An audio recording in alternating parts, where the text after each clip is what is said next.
শুভ দুপুর বন্ধুরা, দুপুরবেলা কি রান্না করছি তোমাদের সাথে শেয়ার করছি। এটা বছরের শেষ রবিবার, তাই একটু জমিয়ে খাওয়া দাওয়া হচ্ছে। আচ্ছা, ভাত, এটা সকালে ভাত করেছিলাম।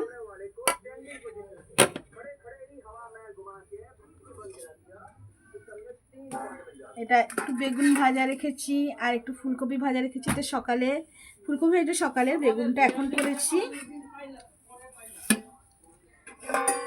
আর করেছি মুসুর ডাল উচ্ছে দিয়ে কালো জিরে ফোড়ন দিয়েছিলাম।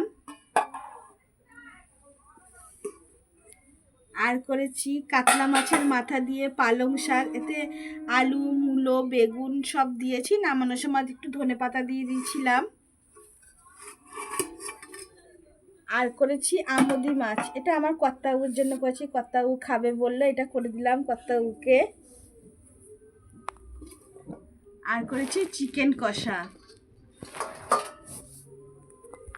আমার রান্নাটা তোমাদের যদি ভালো লাগে তাহলে আমার চ্যানেলে এসে লাইক আর সাবস্ক্রাইব করো, প্লিজ একটা সাবস্ক্রাইব করো।